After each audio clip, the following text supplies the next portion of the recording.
खर'आव बिथाङा हायोबा बरफनि हेलमेट हमनांगौ होमबा खर'आ थान्दा थागोन दिनै बिथाङा गोहो गोमानानै पावार गोमानानै एकदम आबुल थबुल बखिदों रोनावनाय बायदि जादों दा गेटआनो गैयाबा नों बोरै सिन्डिकेट खालामनो दा 2017आवनो GST फैनायनि उनाव खुनु सारा भारतावनो आरो इन्टार स्टेट गेटआनो गैला दा गेटआनो गैयाबा नों बोरै सिन्डिकेट खालामनो आं गसाइगावनि मानसि आं मिथिगौ आं श्रीरामपुर खाथिनि मानसि आं मिथिगौ 2003 मायथाइनिफ्राय 2017 मायथाइसिम GST जाजासिम दाउदैनि सिन्डिकेट दाउनि सिन्डिकेट अमानि सिन्डिकेट मोसौनि सिन्डिकेट दंफांनि सिन्डिकेट खालामनो हादों मानो होनबा गुबुन इन्टार स्टेट चेक गेट दंमोन GST जाजासिम गुड्स एन्ड सार्भिसेस टेक्स जाजासिम बिथाङा गावनो कौटि कौटि थाखानि सिन्डिकेट खालाम बिथाङा एकदम गावनि गुन्दा बाहिनीफोरखौ बाहायनानै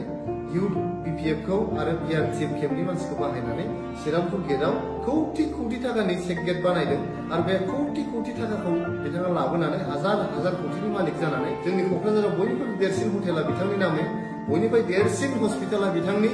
जोंनि चिराङाव थानाय बयनिख्रुइबो देरसिन रेजर्टआ बिथांनि बाथौ खेराइ रेजर्टआ बिथांनि आरो बिथाङा जेसेबां गिदिर गिदिर बिल्डिं लुदों क'क्राझाराव बिथांनि